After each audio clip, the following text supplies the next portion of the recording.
오늘 사도행전 본문은 이렇게 시작합니다. 믿는 무리가 한 마음과 한 뜻이 되었다. 이 말씀을 우리는 자주 듣지만 별로 마음에 감동을 느끼지 않습니다. 현실적인 비현실적인 이야기일 뿐만 아니라 교회에서 자주 들어오는 소리이기 때문에 그렇죠. 심지어는 목회자들이 현실성 없는 이야기를 이제 장밋빛처럼 과장할 때 자주 사용하는, 인용하는 말씀이기도 하기 때문에 그렇습니다. 그런데 믿는 무리가 한 마음과 한 뜻이 되었다. 그럼에도 불구하고 이 감동이 없는 소리를 교회에서 계속적으로 반복하는 이유는 무엇일까요? 교회라는 것은 무슨 개인적으로 무엇을 배우는 그런 학습 장소가 아니기 때문에 그렇습니다. 한 마음 한 뜻이 되어서 한 공동체를 이루어가는 곳이기 때문에 그렇습니다. 이 교회 안에서 이렇게 한 공동체를 강조하는 이유는 이 교회가 바로 하나님 나라의 그림자이기 때문에 그렇죠. 교회가 아니면 이 하나님 나라의 모형을 어디서 보여주어야 합니까? 우리가 하나님 나라를 믿는다고 한다면 이 하나님 나라의 모형을 보여줄 수 있는 유일한 곳은 바로 교회입니다. 그래서 우리는 이 감동되지 아니하는 이 한 마음과 한 뜻이 되었다는 말을 반복할 수밖에 없습니다. 그리고 그 다음 이야기를 들어봅시다. 그 다음 한 마음 한 뜻이 되어서 무슨 일이 벌어졌냐면 이 말씀을 들을 때 여러분 마음이 어떻게 움직이는지 한번 살펴보세요. 모든 물건을 서로 통용하고 자기 재물을 조금이라도 자기 것이라고 하는 이가 하나도 없더라. 정말 이 얘기를 들으면 비현실적인 이상세계를 꿈꾸는 꿈같은 이야기로 들려지겠죠. 돈을 신처럼 여기는 오늘 현대사회 속에서 이런 소리는 오히려 공동체를 세우는 것이 아니라 공동체를 파괴하는 소리도 들릴 것입니다. 교회에서 여러분들이 듣는 소리 있어요. 매우 자주 듣는 소리가 당신이 세상 떠날 때 그 물질 가지고 못 갑니다. 아주 반복적으로 듣는 소리인데요. 이 말을 들을 때 여러분들이 마음속에 원리적으로 다 동의를 합니다. 그러나 결코 그런 소리가 실리주의적인 우리의 사상을 무너뜨리지 못한다는 것을 우리는 자주 경험하고 있습니다. 우리가 죽을 때 물질을 가져갈 수 없는 것은 바보라도 다 알고 있고 믿고 있습니다. 그러나 또 한편으로는 우리 자녀들과 후손들에게 경제적 능력을 물려줄 수 있다는 사실도 잘 알고 있습니다. 그래서 어떤 학자는 말하고 있습니다. 돈은 우리의 불멸의 관념이고 보증수단이라고 했습니다. 내가 죽어도요, 내 이름이 적힌 대학의 교실과 건물 그리고 교회의 기념비에 새겨집니다. 내가 죽을지라도 그 물질로 인하여서 내 이름, 내 가족, 내 성공, 내 능력이 내가 간 후에도 나를 잊지 않게 해주는 보증수단이 됩니다. 오늘 본문에도 이제 그것이 사실인 양 성경에도 그 이해를 들어주고 있습니다. 오늘 사도행전 뒤에 보면 구브로라는 그런 난 레이족 사람이라고 이렇게 자세히 그 이력이 이렇게 들먹입니다. 36절, 37절에 보면 이런 말씀이 있어요. 구브로에서 난 레이족 사람이고 그 이름은 요셉이라. 그리고 그의 별칭은 바나바다. 집안 그 가족 이름이 나오고요. 또 본인 이름이 나오고요. 그것도 부족해서 그의 별칭도 나옵니다. 그런데 왜 그랬냐면 그런데 이런 말이 나요. 그가 밭이 있는데 그 밭을 팔아서 사도들의 처분대로 사용하라고 사도들의 발 앞에 두었다. 그 돈 때문에 후대에게 네이라는 그의 가문이 알려졌습니다. 요셉이라는 그 이름도 알려졌습니다. 그의 별칭도 알려졌습니다. 그러니 돈의 위력은 얼마나 큰 것입니까? 그렇게 교회 안에서 당신들 그 물질 못 가지고 갑니다. 죽어도 안 믿는 거죠. 그래도 우리 이름은 후대의 돈 때문에 알려지는 것이죠. 감동이 됩니까? 그래서 이런 생각이 듭니까? 이젠 우린 더 이상 내 재물을 내 것이라고 주장하지 않아야지. 절대 그럴 수 없죠. 그래서 이 말씀들이 굉장히 비현실적인 얘기예요. 그래서 내가 이제 이 성서학자들의 여러 주장을 좀 들어보려고 요 얘기를 어떻게 해석하는가 이제 몇 사람의 의견을 보았습니다. 그런데 매우 제게 감동되지 않은 얘기입니다. 성경학자들 아주 솔직하게 이렇게 얘기했습니다. 그들의 주장은 이렇습니다. 성령이 충만한 교회라면 구성원이 한마음 한뜻이 되어서 한시적으로 성공할 수 있는 공동체이긴 하지만 절대로 지속될 수는 없는 모형이다. 그러니 이러한 일을 섣불리 시도하는 것은 매우 위험한 처사이다. 궁극적으로 인간의 이기심을 극복한 아름다운 이야기이긴 하나 그것은 장차 하나님 나라의 모형에서만 가능할 수 있는 이야기다. 제가 이 본문을 가지고 한참 설교 준비를 하고 있었는데 이 이야기가 딱 나오니 이거 해 마라. 매우 위험한 얘기다. 그런 얘기를 하고 있습니다. 그런데 저는 그때 또 아침에 계속 묵상을 하고 있었습니다. 그런데 제 마음속에 떠오른 생각은 제가 이런 공동체가 현실적으로 가능한가 안 가능한가에 대한 의문이 하나도 없습니다. 제 속에. 그런 의문이 하나도 없고요. 엉뚱한 생각이 제가 마음속에 의문이 생겼습니다. 저의 관심은 뭐냐면 어떻게 해서 그런 일이 일어났을까? 어떻게 해서 그런 일이 있을까? 이게 사실이라면 어떻게 그런 일이 있었을까? 거기에 제 눈길이 갔습니다. 그러니까 그 다음 성경 구절이 보이더군요. 사도행전 4장 33절의 말씀입니다. 사도들이 큰 권능으로 주 예수의 부활을 증언하니 무리가 큰 은혜를 받았다. 요약하면 이렇습니다. 큰 능력으로 증언하니 큰 은혜를 받았다. 무슨 큰 권능입니까? 그리고 무슨 증언입니까? 무슨 큰 은혜입니까? 요 무슨 가로가 있어요. 답이 뭐죠? 무슨 큰 권능입니까? 무슨 큰 증거입니까? 무슨 큰 은혜입니까? 요 가로 답이 뭐죠? 답이 뭐예요? 부활입니다. 주 예수의 부활입니다.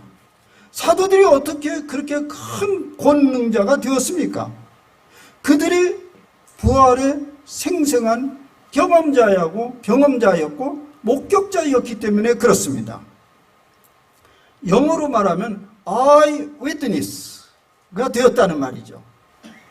제가 I witness 이 생각이 퍼뜩 떠올랐습니다. 근데 그때 동시에 떠오른 생각이 있었습니다. 제가 미국에 유학생활 동안에 자주 들었던 저녁 뉴스 있어요. 미국의 공중파 방송인 ABC 공중파 방송이 있는데 딱 뉴스가 떠오를 때 그 앵커가 아주 자신있게 I witness news 하면서 멘트를 하면서 아주 자신있게 이제 뉴스를 전개해 갑니다. 매일 듣는 그 소리가 딱 들어요. I witness news. 그 소리는 뭐냐면 내 눈으로 보았고 내 귀로 들었고 내 손으로 만진 바 되었으니 오늘 자신있게 뉴스를 내보낸다. 그런 의미였습니다. 경험만큼 큰 능력은 없습니다. 아무리 그것에 대해서 많은 책을 읽고 생각했다 할지라도 내가 눈으로 보았고 내 귀로 들었고 내가 손으로 만졌다 하는 데에는 어떤 것도 그것을 능가할 수 있는 힘은 없습니다. 사도들의 권능이 바로 그런 것이었습니다. 체험한 사실로부터 오는 힘은 주체할 수 없는 능력이 됩니다. 무슨 지식을 알고 있는데도 여러분이 좀 누구보다도 많이 알고 있거나 뭐 특별한 정보를 얻었다면 말하지 않고는 입이 근질근질해서 견딜 수가 없지요. 그런데 너무나 놀라운 사건을 체험했는데요. 어떻게 가만히 있을 수 있겠습니까? 확신에 넘쳐나는 발설은 확신에 넘쳐나게 발설을 했어요. 니어스도 아이웨트니스 니어스라고 확실히 이렇게 얘기하면 사람들에게 영향력이 가지 않을 수가 없는 거죠. 만약 알고 체험을 했는데도 아무 일 없는 것처럼 입을 다물고 있다면 사실은 그 지식이나 경험의 능력은 이내 사라지고 맙니다. 근데 사도들은 자기들이 경험한 그 사실이 목까지 가득 차 올라왔어요. 그래서 그걸 견딜 수 없어서 발설을 한 거지요. 그것이 큰 능력이 되었습니다. 그리고 결과적으로 그 무리들에게 큰 은혜를 끼쳤다는 얘기입니다. 교회에서 많이 사용하는 은혜죠. 무슨 은혜란 말입니까? 이 은혜는 그동안에 그럴 수도 있지 하는 생각을 온몸으로 다 체험을 하면서 그럴 수도 있지가 뭐야. 이것과 다른 비교할 수 없는 어떤 것도 다 사라진 그런 경험입니다. 큰 은혜가 있다고 한다면 작은 은혜도 있다고 할 수 있습니다. 작은 은혜는 늘상 우리가 반복적으로 경험하는 은혜입니다. 물상 이제 말씀을 듣고 그러면 은혜 받았습니다 그러잖아요. 근데 가만히 보면 그 은혜와 삶하고는 별로 관계가 없어요. 그냥 반복되는 거죠. 반복돼. 그러나 이 큰 은혜는 그 삶에 결정적인 영향력을 끼쳤다는 얘기입니다. 이것보다 더 큰 소식은 세상에 없게 되었다는 거예요. 여러분, 귀로 은혜를 받으면 입이 움직입니다. 손발이 은혜를 받으면 손발이 움직입니다. 그러나 큰 은혜, 온 몸으로 은혜를 받으면 삶이 움직입니다. 이 큰 은혜는 온 마음으로 받았고 그들의 삶을 뒤흔들어 버렸습니다. 그 결과 사도행전 4장 32절부터 42절에 사건이 터집니다. 자기 재물을 조금이라도 자기 것이라 하는 이가 하나도 없더라. 이는 밭과 집 있는 자는 다 팔아 그 판 것의 값을 가져다가 사도들의 발 앞에 두었다. 여기에 보면 이게 사실이 아니면 과장법이죠. 어느 한 사람도 자기 물건을 자기 것이라고 하지 않고 모두 다 내놓아서 모두 다 나누었어요. 그래서 가난한 사람이 하나도 없었다. 완벽한 세상이 오늘 기록되어 있습니다. 이것을 성경은 뭐라고 하냐면 한 마음 한 뜻이 되었다. 그렇게 한 마음 한 뜻은 그냥 우리끼리 단결했다 그런 문제 아니고요. 집단적 지성이 완전히 변화되어 버렸어요. 그리고 집단적 행동이 완전히 변화되어 버렸어요. 와, 이런 일이 오늘날 일어났으면 얼마나 좋겠는가. 그런 마음의 떨림이 일어나는 사건입니다. 세상이 놀라겠죠. 그런데 우리가 잠시 이제 숨을 고르면서 다시 다른 걸 좀 생각해 봅시다. 근데 이 성경 기자는 왜 이런 엄청난 사건을 오늘 세세하게 보고하고 있는가? 왜 이런 걸 여기 기록해 놓죠? 그 진위가 뭐죠? 우리는 성경 읽을 때 늘 그 생각을 해야 됩니다. 이 성경은 이제 그들이 경험한 것을 보고한 것이고요. 이것을 듣는 청중이 있었어요. 당시 청중들이 이것을 듣고 어떻게 느꼈을까요? 우리도 그 청중이에요. 우리는 다행스럽게 기도하게 되면 우리 이제 묵상할 때 그렇게 하라는 얘기입니다. 왜 이 본문을 우리에게 줬죠? 혹시 이걸까요? 교회는 반드시 그런 이상촌을 향해서 달려가야 된다. 그러니까 그 이상촌을 만드는 공동체가 되어야 된다. 그런 주장을 하려고 하는 것일까요? 아니면 이 도무지 제 것을 제 것이라고 이게 모두다가 제 것을 제 것이라고 주장하는 이 이기주의적인 인간의 속성이 좀 바뀌어져야 된다. 그런 속성을 고발하는 것일까요? 사실 많은 사람들이 그렇게 느낍니다. 이 본문을 읽으면요, 많은 사람들이 이게 좀 포기를 해야 되는데, 우리 교회가 그런 공동체를 만들어야 되는데 그런 생각을 많이 합니다. 그래서 별로 이 본문 말씀을 좋아하지 않습니다. 그냥 설교 자료로만 사용해야 할 뿐이지 깊게 묵상을 하지 않습니다. 주목하지도 않습니다. 혹시 주목하면 죄책감과 부담감만 느낍니다. 있는 사람일수록 더 그렇습니다. 움켜쥐고 싶은 사람 더 그렇습니다. 차라리 안 보는 게 낫죠, 이런 성경은. 정말 그런 의도로 이 성경 기자 누가가 기록한 건데, 누가가 그런 의도로 이 사건을 보고하고 있었을까요? 사실 성경 기자는 이런저런 생각이 없었습니다. 별로 의도가 없었어요. 이 저자의 마음을 가득 채운 생각은 뭐냐면 한 가지였어요. 뭘까요? 그게 뭘까요? 부활신앙뿐이었습니다. 독자들에게 그것을 보여주고 싶었던 것입니다. 말하자면 이 불가능한 일이 어떻게 일어났겠는가. 말하자면 오늘 이 이상촌 모두 다 자기 것으로 주장하지 않고 모두 다 자기 물건을 내놓고 모두 다 나누어서 가난한 사람은 한 개도 없었다. 이건 이 땅에서 있을 수 없는 일인데 어떻게 이런 일이 일어날 수 있었다는 말입니까? 그리고 미래, 아주 안개가 짙은 미래를 염려하지도 않고 어떻게 한 마음 한 뜻이 돼서 이런 일이 일어날 수 있었다는 말입니까? 어떻게요? 그것을 증언하기 위해서 얘기한 겁니다. 어떻게 그런 일이 일어났죠? 부활 때문에 그랬습니다. 주 예수님의 부활 때문에 그런 일이 일어났습니다.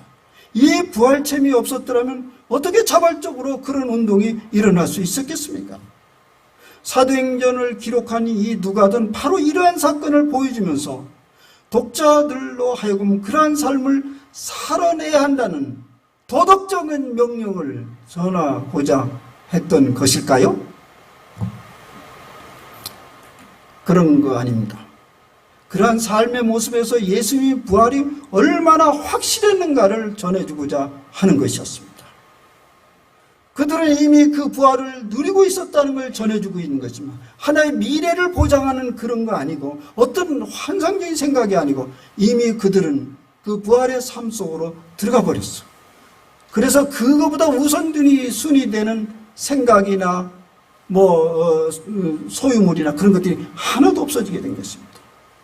이렇게 부활을 목격한 초기 교회는 엄청난 충격과 흥분과 기쁨에 휩싸여 있었습니다. 완전히 새로운 세상을 만나게 된 거죠. 그래서 모든 것을 다 내려놓을 수 있게 되었죠. 그런데요, 우리의 경험에 비추어 봐서 한번 생각해 봅시다. 그때 그 사람들도 우리와 같이 동일한 성경을 가진 사람들이었습니다. 그리고 세월이 흘러갔습니다. 많은 세월이 흘러갔어요. 그 생생한 목격들이 점점 희미해지고 시작하게 되고 삶은 일상으로 돌아가기 시작했겠죠. 그리고 그 달라졌던 세상은 눈을 떠보니까 옛날 그 세상이었어요. 사람들도 똑같은 그 세상이었어. 새로울 것이 없는 그 모습이었어. 그런데 더 심각한 건 뭐냐면 오히려 주변의 사람들의 그 눈초리는 점점 싸늘해져 갔어. 왜냐하면 그 당시가 이제 박해가 점점 밀려오는 시대였거든요. 그런 시대에 이들은 어떻게 해야 됩니까? 말하자면 이 시대가 온탕과 냉탕이 교차되는 시대 속에서 그들은 어떻게 이 부활신앙을 유지해야 됩니까? 벌써 기억이 희미해져 가고 있습니다. 현실은 그런 능력이 어디에 있는 건지 볼 수도 없게 되었습니다.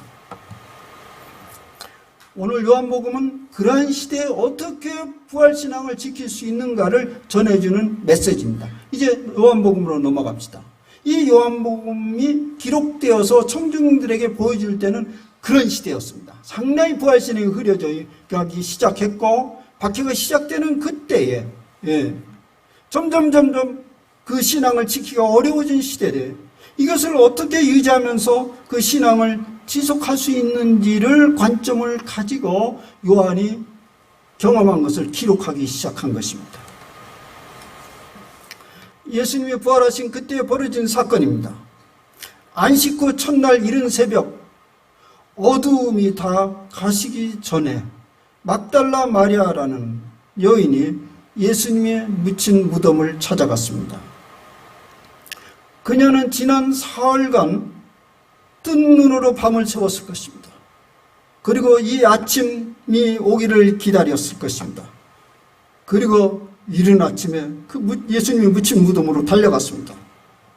당시 여성으로서 조심해야 조심해야 할 일이 한두 가지 아닙니다. 예. 안식일을 어겨서도 절대 안 되고요. 한바탕 예루살렘을 떠들썩하게 했던 한 남성의 무덤을 찾아가는 것도 매우 조심스러운 일이죠.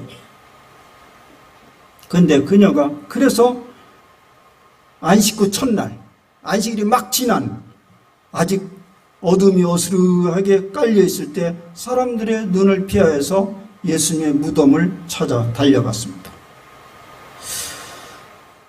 그는 조바심이 일어나서 그것으로 달려갔을 것입니다. 왜 그런 조바심이 일어났겠죠? 왜 그렇게 조바심이 일어나면서 아침 일찍 그 여인의 몸으로 그 무덤에 달려갔을까요? 사랑하는 사람을 잃어본 사람들은 그 마음을 알 것입니다. 사랑하는 사람을 갑작스레 잃은 사람들은 그게 무엇인지 알 것입니다. 제가 오래전에 이제 이건 두 번째 목회죠. 첫 번째 목회를 했을 때 금호동 지역에서 이제 여자 집사님이 저에게 상담을 청해 왔습니다. 상담 내용은 이런 거죠. 남편이 세상을 떠났는데 1년 동안 하루도 안 빼놓고 그 무덤을 간대요.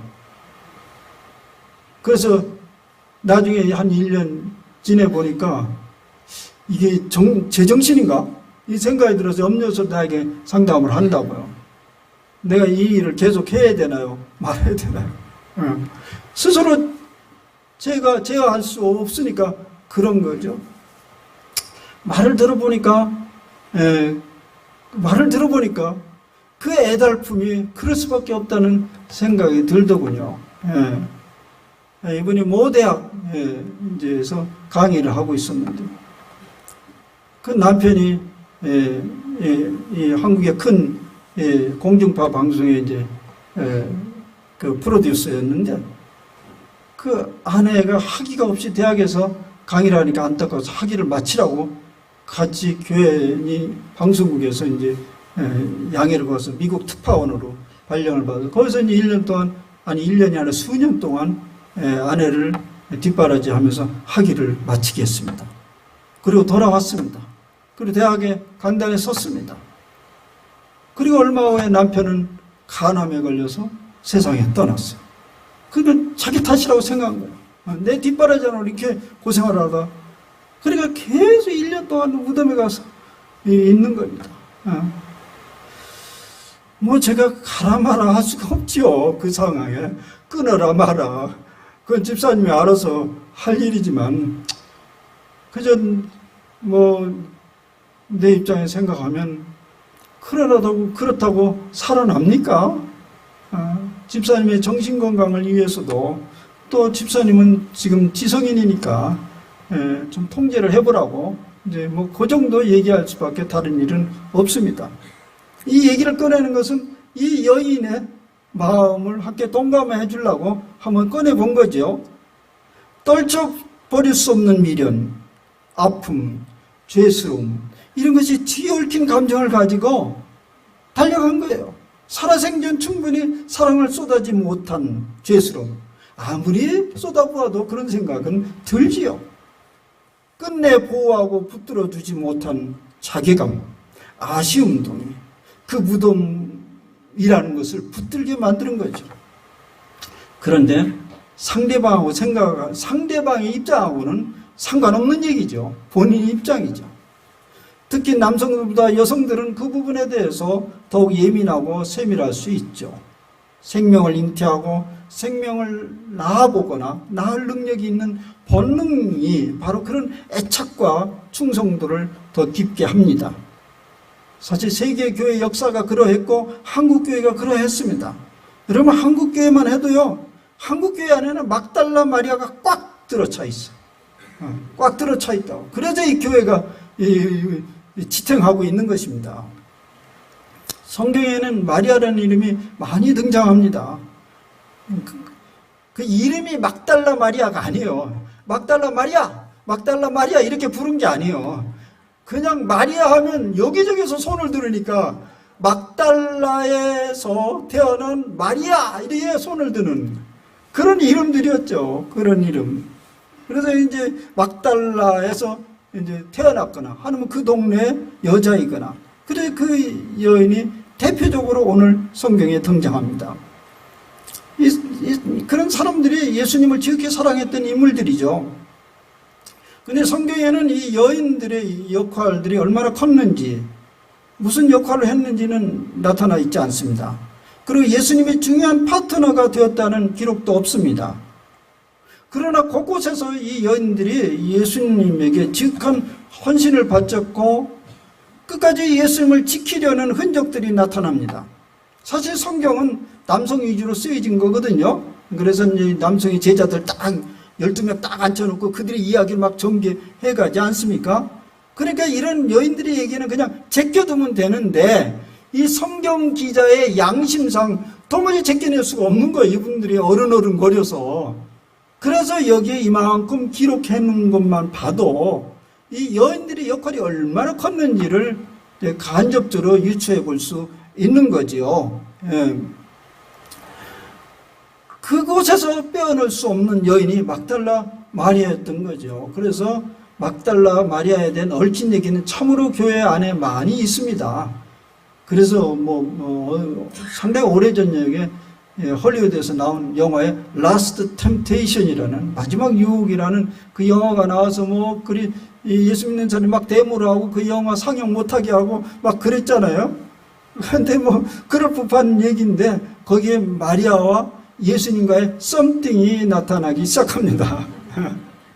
십자가에 달려서 예수님이 내가 그녀와 그냥 행복한 가정을 누리고 살았더라면 이런 끔찍한 일을 안 당했을 건데 이런 상상을 하면서 이제 그런 영화가 이제 전개되는 것입니다. 심지어는 수도자들이 자주 하는 농담이 있어요. 예수님이 이제 부활하고 눈을 탁 뜨고 밖에 나오자마자 한 소리가 뭐였겠는가? 막달라 마리아 시집 갔노.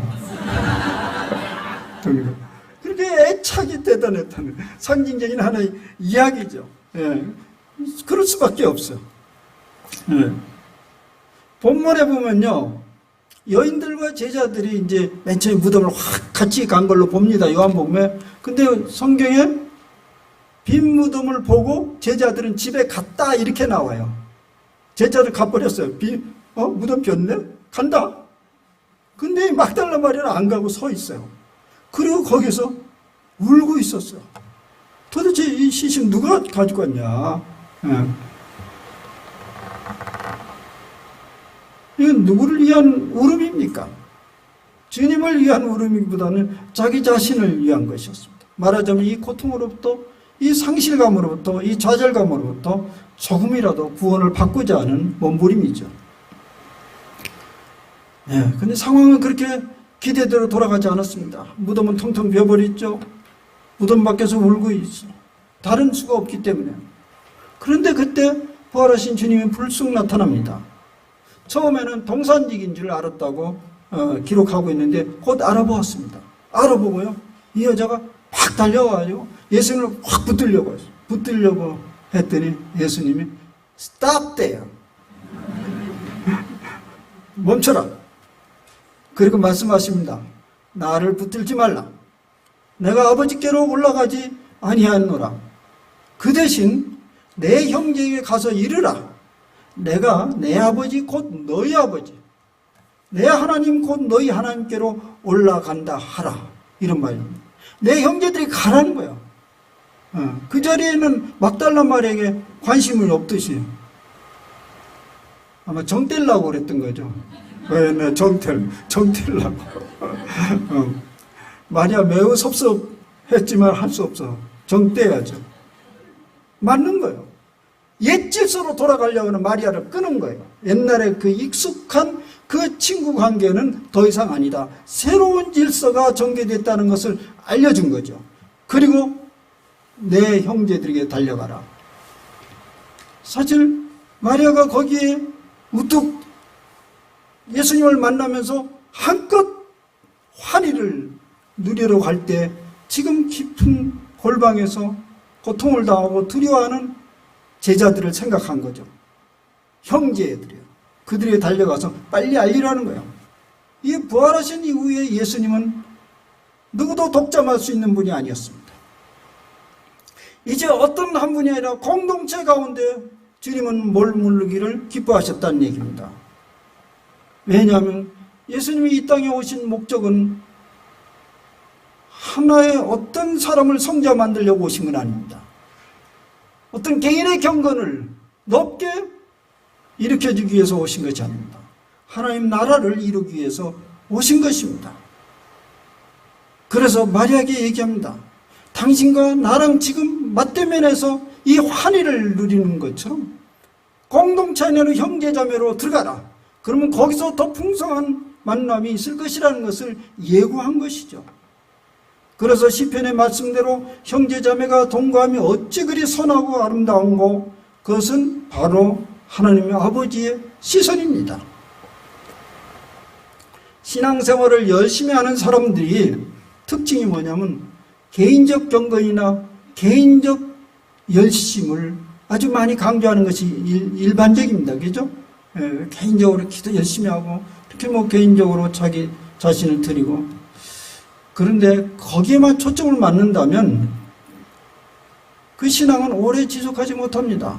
그래서 요즘에 이제 개인 경건, 말하자면 이제 가난한 교인들 이제 개인으로 하잖아요.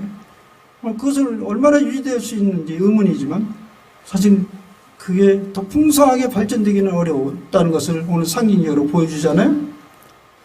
그러므로 이제 우리는 개별적 경건과 더불어서 공동체 안에서의 나눔이 있을 때 아주 풍성한 영적 생활이 가능하다는 것을 오늘 예수님의 부활하신 메시지의 의미입니다. 그것이 바로 우리가 이렇게 공동체를 이루어서 가족 순회를 하는 이유입니다. 우리 아세아 연합신학대학원에 달려오기 위해서 50km 이상 적어도 달려와서 겨우 만나고 돌아가고 늘 아쉬움이 있어요. 좀 더 오래 있으면 좋겠는데, 그래서 이 액지에서 집에 가고 싶지 않은 사람들이 얼굴이 많이 보입니다. 우리 그냥 거기서 어슬렁어슬렁 하지만 저 길거리를 생각하니까 아득해요. 좀 더 늦어지면 내일 새벽에 도착할지도 모르니까 발걸음. 아쉬움이 있어요. 이 공동체 안에서 부활하신 예수님이 활발하게 움직이는 것을 우리는 경험하는데, 그런 의미로 우리 지금 가족 수련회를 하고 있는 것입니다. 예수님의 부활은 전적으로 예수님과 우리와의 새로운 차원의 관계를 여는 것입니다. 예수님은 당신의 제자들을 더 이상 제자들이라고 부르지 아니하였고 형제들이라고 불렀습니다. 여기 남성이 당시의 기록에서 자매를 안 넣은 거죠. 자매는 미안하지만 수에 안 들어갔기 때문에. 그래서 형제 자매들, 당신의 제자들을 형제 자매로 받아들였습니다. 더 이상 스승과 제자가 아니고 예수님의 형제 자매들이 된 것입니다. 그래서 우리 모두가 형제 자매의 공동체가 되었다는 걸 의미합니다. 그래서 예수님은 형제 자매로 이렇게 불렀어요. 내 형제 자매들을 가서 전해라. 그러니까 곧바로 그 다음에 명칭이 바뀝니다. 어떻게 바뀌냐면요, 예수님이 이렇게 말합니다. 내 아버지, 너희 아버지, 그리고 내 하나님, 너희 하나님께 내가 올라가라 하라. 이거 완전한 혁명이죠. 그러니까 예수님과 우리는 어떻게 생각하면 동격이 된 거예요. 저에게는 예수님이 누구죠? 형님이죠.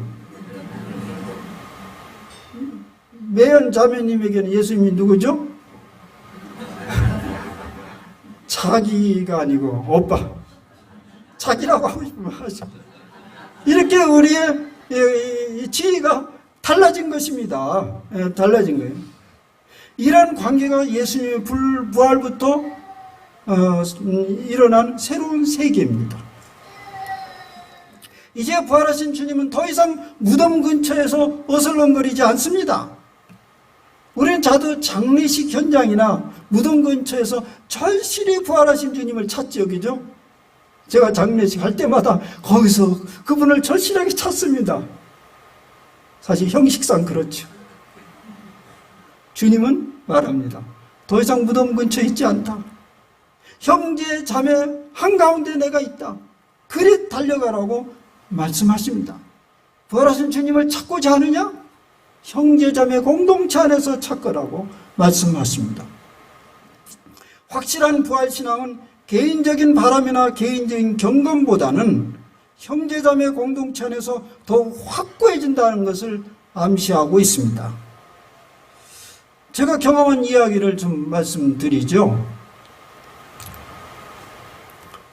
제가 재작년에 모세골 이 교회 이제 담임 목사로 청빙을 이제 맨 처음에 청빙 제안을 받았죠. 선뜻 대답하지 못했습니다. 꽤 몇 주 지났죠. 답을 하지 못하고 많이 망설였습니다. 근데 여러 이유들이 있었습니다. 이제 그 여러 이유 중에 그 중에 아주 중요한 하나 이유는 이것이었습니다. 제가 이제 현장을 물러가잖아요. 이제 그때 이제 은퇴하기 이제 시작 마지막이니까. 그러면 이제 현장을 물러가면 제 바람은 이제 좀 더 고요한 시간, 혼자만의 시간을 좀 많이 가지고 싶은 갈망이 있었습니다.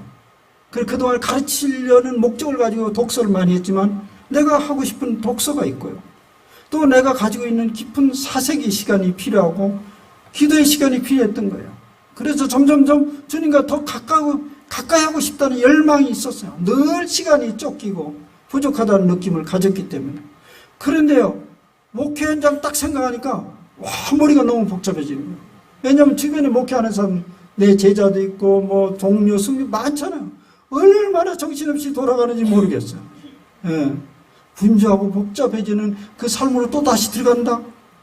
목회란 사람과의 관계가 전부라고 하는데 와, 사람과 시달려 쉽게 결단을 내리지 못했습니다. 그런데 이제 제 목회 여정에 거의 1년 반여의 시간이 지나면서 이 기회를 주신 하나님과 여러분에게 감사를 드립니다. 왜냐고요? 은퇴에 의해 할 일이 있었기 때문에 그런 면이 없지도 않지요. 그런데 더 중요한 이유는 주님과 더 가까이 다가갈 수 있는 기회가 자꾸 주어진다는 것입니다. 그분을 보다 생생하게 맛볼 수 있는 기회가 열린다는 얘기입니다. 그건 뭐냐면 형제 자매 공동체 안에서 활동하시는 주님이 어떠한 분인 것을 이전에 경험하지 못한 부분을 자꾸 경험하게 됩니다. 아까 얘기한 대로 형제 자매로 들어가라. 저는 거기는 너무 복잡하다고 생각했는데 그 안에서 생생하게 움직이신 활동하시는 부활하신 주님을 자꾸 갈망하게 되고 맛보게 된다는 사실입니다. 예수님의 부활은 옛 친구회로 돌아가는 사건이 아닙니다. 새로운 세계와 새로운 질서를 여는 사건입니다. 예수님께서 펼치실 새로운 세계는 이전에 없었던 형제 자매의 공동체 운동입니다.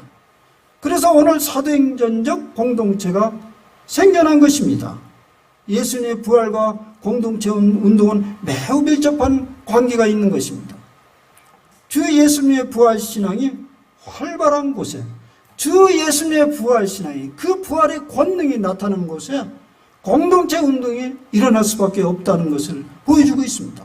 또 활발한 형제자매적 공동체가 일어나는 곳에 예수님의 부활 신앙이 더 활발하게 일어난다는 사실입니다. 이 둘은 서로 매우 밀접한 상관관계가 있다는 걸 말합니다. 사랑하는 여러분, 부활하신 주님은 지금 여기에서 활동하고 계십니다. 활발한 형제자매의 코이노니아적 삶 속에서 주님이 거닐고 계십니다. 형제자매 여러분, 한마음 한뜻이 되어서 우리가 이 가족 수련회가 지금 열어지고 있는데 이곳에서 활발하게 활동하시는 부활하신 주님을 깊게 맛보고 경험하시기를 바랍니다. 기도합시다. 주님 감사합니다. 우리를 홀로 두시지 아니하였습니다. 우리를 고독 가운데 주님과 대면하는 곳에 그대로 내버려 두시지 아니하고 무리 가운데로 불러내셨습니다. 성도들 가운데 불러내셨습니다. 형제자매 공동체로 불러내셨습니다.